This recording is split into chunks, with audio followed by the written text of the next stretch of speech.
حضرت عمر فاروق رضی اللہ تعالیٰ عنہ شجاعت، قناعت، اطاعت کے بے مثال پیکر تھے۔ تیر اندازی، پہلوانی اور خطابت میں آپ نے مہارت حاصل کی۔ اسی زمانے میں ہی لکھنا پڑھنا سیکھ لیا تھا۔ رواج زمانے کے مطابق تعلیم کے بعد فکر معاش کی طرف متوجہ ہوئے اور عرب کے اہم مشغلات تجارت کو اپنے روزگار کا سامان بنایا۔ تجارت کے سلسلے میں آپ نے دور دراز ممالک میں سفر کیے۔ اس سے آپ کو بڑے تجربات حاصل ہوئے۔ خودداری، صلاح فہمی، دور اندیش فیصلہ اور بلند ارادے آپ کی کامیابی کا نتیجہ تھا۔ قبائل کے درمیان ہونے والی غیر معمولی رنجشوں کو اپنی معمولی تدابیروں سے بہت جلدی حل فرما لیا کرتے تھے۔ حضرت عمر رضی اللہ تعالیٰ عنہ کا 27واں سال تھا۔ ریگستان عرب میں آفتاب اسلام طلوع ہوا۔ مکہ کے وادیوں میں توحید کی صدا بلند ہونے لگی۔ عرب کے مشرکین کے ساتھ یہ آواز آپ کے لیے بھی نامانوس تھی۔ آپ اس پر سخت برہم ہوئے، یہاں تک کہ جس کے بارے میں پتہ چلتا کہ وہ اسلام قبول کیا ہے اور مسلمان ہوا ہے، اس کے جانی دشمن بن جاتے۔ انہی کے خاندان کی ایک کنیز مسلمان ہو گئی تھی۔ اس کو اتنا مارا کہ مارتے مارتے تھک جاتے۔ اس کنیز کے علاوہ اور بھی جس پر زور چلتا اس کو مارتے پیٹتے، لیکن اسلام کا نشہ ہی ایسا تھا جو ایک بار چڑھ جاتا تو اترنے کا نام ہی نہیں لیتا۔ ان تمام سختیوں کے باوجود بھی ایک شخص کو بھی اسلام سے نہ اتار سکے۔ قریش میں سیدنا عمر فاروق رضی اللہ تعالیٰ عنہ کی طرح ابو جہل بھی مسلمانوں کے ساتھ دشمنی میں صف اول پر تھا۔ ایک دن نبی اکرم صلی اللہ علیہ وسلم نے دعا فرمائی، اے اللہ، اسلام کو عمر بن خطاب یا ابو جہل کے ذریعے معزز کر دے۔ لیکن یہ دولت تو پہلے سے ہی سیدنا عمر فاروق رضی اللہ تعالیٰ عنہ کی قسمت میں لکھی جا چکی تھی۔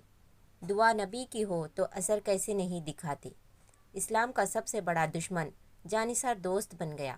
اللہ نے عمر فاروق کو اسلام کی نعمت سے نواز دیا۔ ان کے اسلام لانے سے ایک زلزلہ برپا ہو گیا۔ مشرکین ان کے گھر کے ارد گرد جمع ہو گئے اور نعرے بازی کرنے لگے، صبا عمر، صبا عمر، عمر بے دین ہو گیا۔ لیکن کسے معلوم تھا کہ حضرت عمر نے اپنی زندگی کا اصل مقصد جان لیے تھے۔ حضرت عمر فاروق کے اسلام لانے سے ایک نیا دور شروع ہو گیا۔ اس دور میں 40 افراد اسلام میں داخل ہو چکے تھے، لیکن وہ نہایت ہی بے بسی اور مجبوری کی زندگی بسر کر رہے تھے۔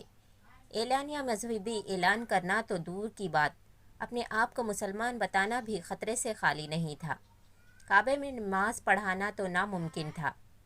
آپ نے مشرکین کو جمع کر کے بڑی بہادری اور جرأت مندی سے اپنے اسلام قبول کرنے کا اعلان کیا۔ کسی میں اتنی ہمت نہیں تھی کہ آپ کا سامنے کھڑا ہوگا۔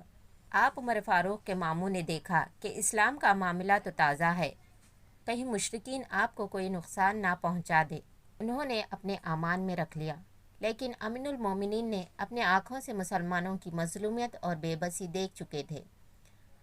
انہی مسلمانوں کی محبت کی وجہ سے امان کو ٹھکرا دیا۔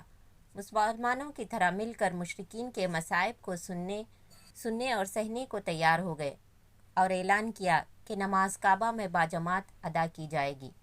وہ پہلا موقع تھا، مسلمانوں نے کعبہ میں نماز ادا کی۔ مسلمانوں نے ان کی بہادری کے انعام کے طور پر پیغمبر اکرم صلی اللہ علیہ وسلم نے انہیں فاروق کا لقب دیا۔ مکہ میں جس طرح مسلمانوں کی تعداد بڑھتی گئی، مشرکین قریش کے بغض و عناد میں بھی ترقی ہوتی رہی۔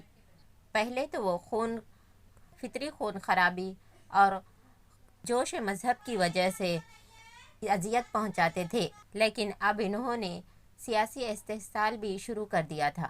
مکہ میں مسلمانوں کی زندگی مشکل سے مشکل تر ہوتی جا رہی تھی۔ مسلمان حضور اکرم صلی اللہ علیہ وسلم کی اجازت سے دنیا کے مختلف ممالک میں ہجرت کرنے لگے۔ تمام مسلمانوں نے خفیہ ہجرت کی، لیکن حضرت عمر فاروق نے آپ صلی اللہ علیہ وسلم سے اجازت طلب کی۔ اجازت ملنے سے آپ نے جس شان و شوکت سے ہجرت کا سفر شروع کیا وہ قابل بیاں ہے۔ آپ رضی اللہ تعالیٰ عنہ نے گردن میں تلوار لٹکائی، تیر نکال کر ہاتھ میں رکھے، کعبے کے پاس آئے، 7 دفعہ طواف کیے اور مقام ابراہیم پر 2 رکعت نفل نماز ادا کیے۔ اشراف قریش کعبے کے ارد گرد چھوٹے چھوٹے گروہوں میں بیٹھے تھے۔ آپ ہر جماعت کے پاس آئے اور فرمائے جو چاہتا ہو جس کے بچے یتیم ہوں اس کی بیوی بیوہ بنے وہ اس وادی کے پار آ کر میرا مقابلہ کرے۔ کہنے لگے، سنو میں مدینے ہجرت کر رہا ہوں، کون ہے مقابلے کو تیار؟ آئے میدان میں۔ عمر فاروق رضی اللہ تعالیٰ عنہ کے سامنے سب کی بہادری دم توڑ گئی، کسی نے بھی مقابلے کے لیے تیار نہ ہوئے۔ اس کے بعد جماعت بجماعت ہجرت کر کے تمام مسلمان مدینے میں جمع ہونے لگے، حتیٰ کہ پیغمبر اکرم صلی اللہ علیہ وسلم نے ہجرت کر کے مدینے روانہ ہوئے۔ آپ صلی اللہ علیہ وسلم نے مہاجرین اور انصار کے درمیان بھائی چارہ قائم کیا۔ مدینے میں مسلمان سکون اور اطمینان کے ساتھ عبادت کرنے لگے۔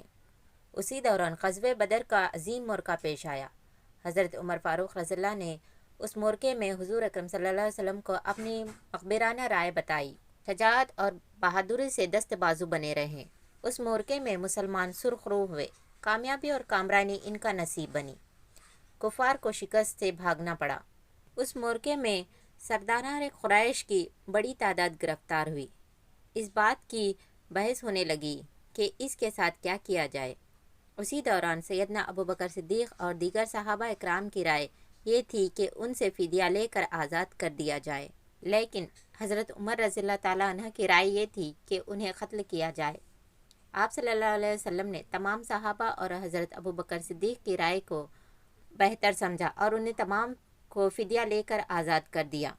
اس کے علاوہ آپ رضی اللہ تعالیٰ عنہ نے جنگ خندق، احد، خیبر اور فتح مکہ جیسی عظیم جنگوں میں نمایاں خدمت انجام دیے۔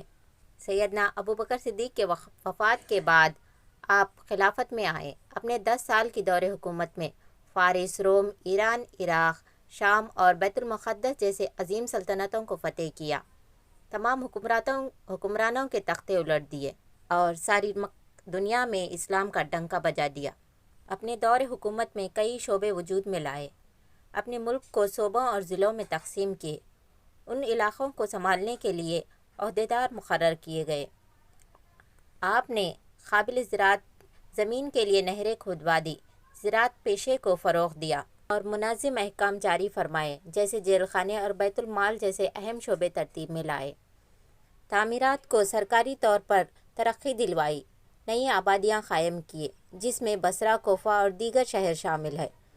مسلمان اور اسلام پر آپ کی خدمت تعریف قابل ہے۔ آپ کے اپنے دور خلافت میں درس و تدریس کو بڑھاوا دیا، معلمین، حافظین اور مؤذنین کی تنخواہ مقرر کیے، دعوت اسلام کے لیے صحابہ اکرام کو مختلف ممالک میں روانہ فرمایا، اسلامی اور سیاسی مسائل میں صحابہ اکرام کی رائے کر کے اس کا حل ڈھونڈتے تھے۔ مسجد نبوی کی نئی مسجد کی تعمیر کروائی۔ آپ کے دور خلافت کا نمایاں وصف عدل و انصاف تھا۔ شاہ و گدا، امیر و غریب، عزیز و بیگانہ، سب آپ کے لیے ایک قانون تھا، اور عدل فاروقی کا دائرہ مسلمانوں تک محدود نہیں تھا بلکہ ان کا دیوائے عدل مسلمان، یہودی، کافر سب کے لیے برابر تھا۔ امید کرتے ہیں کہ آپ کو ویڈیو پسند آئی ہوگی۔ اسی طرح کی مزید اور ویڈیوز کے لیے چینل